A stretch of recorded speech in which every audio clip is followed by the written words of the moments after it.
Miércoles 4 de enero de 2023. Tres mensajes del Evangelio de hoy, tomados del Evangelio de San Juan, capítulo 1, versículos del 35 al 42. En aquel tiempo, estaba Juan el Bautista con dos de sus discípulos, y fijando los ojos en Jesús que pasaba, dijo: Este es el Cordero de Dios. Los dos discípulos, al oír estas palabras, siguieron a Jesús. Él se volvió hacia ellos y viendo que lo seguían, les preguntó: ¿Qué buscan? Ellos le contestaron: ¿Dónde vives, Rabí? Rabí significa maestro. Él les dijo: Vengan a ver. Fueron pues, vieron dónde vivía y se quedaron con él ese día. Era la hora 10:00. Andrés, hermano de Simón Pedro, era uno de los que oyeron lo que Juan el Bautista decía y siguieron a Jesús. El primero a quien encontró Andrés fue a su hermano Simón y le dijo: Hemos encontrado al Mesías, que quiere decir el ungido.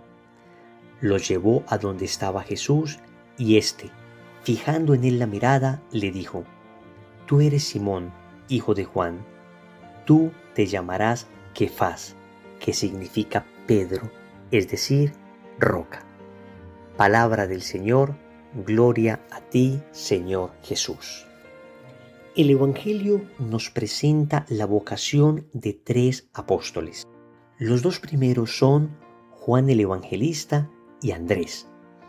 Posteriormente nos habla de el encuentro con Simón Pedro, hermano de Andrés. Y vamos a meditar tres mensajes de este Evangelio. Primero, tus palabras conducen a Jesús.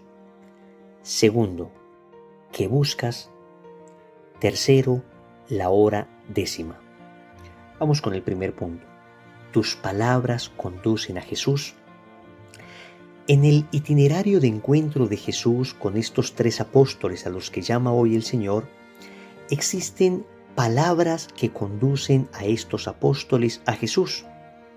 La palabra de Juan Bautista, señalando a Jesús como el Cordero de Dios, hace que Juan y Andrés sigan a Jesús. Dice el Evangelio que ellos oyeron al Bautista y siguieron a Jesús.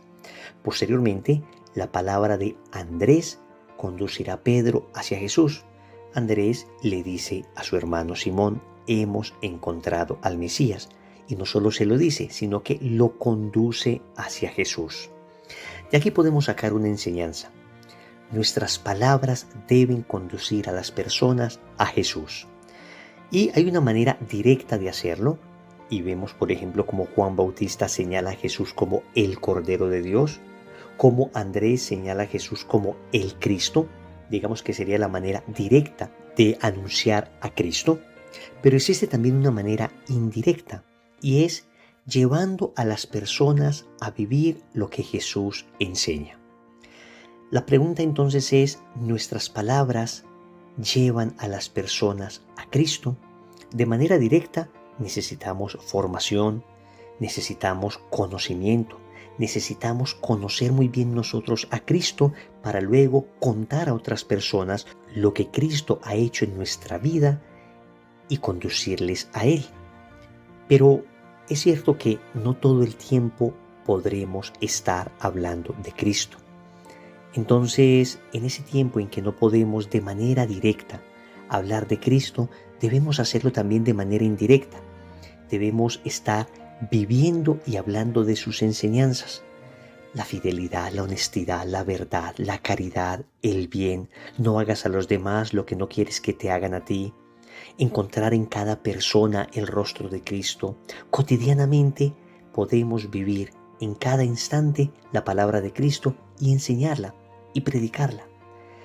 Lo triste sería que nuestras palabras alejaran a las personas de Jesús, que nuestras palabras fueran de tal manera incoherentes con aquello que profesamos, con aquello que decimos creer, que finalmente las personas terminen alejándose de Cristo en vez de acercarse a Él. Segundo, ¿qué buscas? Fue la pregunta que el Señor hizo a estos dos discípulos. ¿Qué buscan? Ellos le responden: Maestro, ¿dónde vives?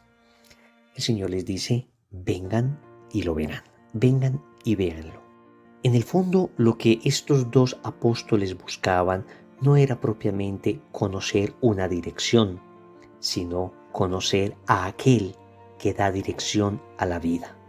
No era conocer simplemente una casa, sino hospedarse permanentemente en el corazón de Jesús. Y es que en realidad lo que toda persona busca es a Jesús, aunque no lo haga conscientemente.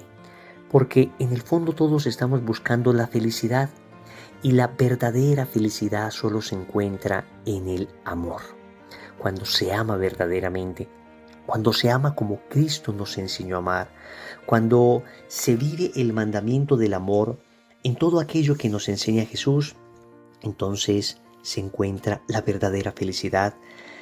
Y quienes hemos tenido un proceso de conversión, quienes primero hemos estado lejos de Jesús y después hubo un momento en el que Él tocó nuestro corazón, estremeció nuestra alma, escuchamos sus palabras, miramos sus ojos, quedamos profundamente enamorados de Él, entonces finalmente tuvimos esa sensación de saber que lo que estábamos buscando estaba en Jesús.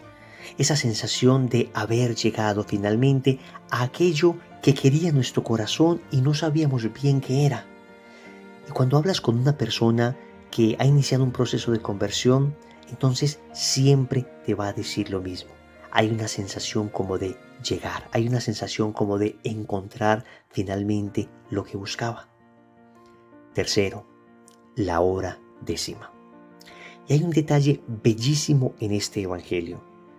El evangelista San Juan, que nos narra este encuentro de estos dos discípulos de Juan Bautista con Jesús, nos mencionará el nombre de uno de estos discípulos. Nos dirá que es Andrés, pero el nombre del otro discípulo se mantiene en el anonimato. La tradición de la Iglesia, los padres de la Iglesia, especialmente San Juan Crisóstomo, nos dice que sin lugar a dudas este discípulo del que no conocemos el nombre es el mismo Juan Evangelista que está escribiendo este texto. Y hay un detalle, repito, bellísimo, y es que San Juan Evangelista nos cuenta la hora en que sucedió este encuentro con Jesús. Y nos dice el texto que era la hora décima. Los judíos a partir de las 6 de la mañana comenzaban a contar las horas, entonces la hora décima serían las 4 de la tarde. Eran las 4 de la tarde. ¿Qué impacto tan profundo habrá generado en San Juan el ver a Jesús, el conocerle, el haberle encontrado finalmente ese día que quiso consignar exactamente la hora en que esto sucedió? Hoy nos podríamos preguntar, ¿cuál fue nuestra hora décima? ¿Cuál fue tu hora décima? ¿Recuerdas tus 4 de la tarde? Es decir, ¿recuerdas ese momento en el que el Señor te cautivó, el Señor tocó tu corazón, el Señor te enamoró, el momento en que finalmente encontraste en Cristo lo que buscabas? Era la hora décima. Nunca olvidemos ese momento de encuentro con el Señor. De hecho, es muy saludable espiritualmente hablando que cuando uno se encuentre en un momento de crisis espiritual, porque es natural que haya momentos de crisis en la vida espiritual, recordemos esa hora décima. Recordemos esas 4 de la tarde. Recordemos ese momento en el que el Señor nos llamó. Tratemos de avivar ese primer amor. Nunca dejes morir ese recuerdo de tu primer amor, ese recuerdo de tu encuentro con el Señor. Oremos. Amado Señor, hoy te quiero suplicar que me concedas el don de tu Espíritu, para que mis palabras siempre conduzcan a las personas a ti. Te suplico también que me ayudes a encontrar el sentido de mi vida solo en ti, nada más que en ti. Finalmente, te pido que mantengas vivo el recuerdo de esa hora décima, de esas 4 de la tarde que fue el día en que te encontré, más bien el día en que tú me encontraste y cambiaste mi vida. Señor, dame lo que me pides y pídeme lo que quieras. Amén. Recordemos entonces, primero, ¿Tus palabras conducen a Jesús? Segundo, ¿qué buscas? Tercero, la hora décima. Como compromiso, quiero invitarles para que hoy recordemos esa hora décima, ese momento en que nos encontramos con el Señor y hagamos un Padre Nuestro, Ave María y Gloria, pidiéndole al Señor mantener siempre el fuego de la primera conversión. En el nombre del Padre, y del Hijo, y del Espíritu Santo. Amén.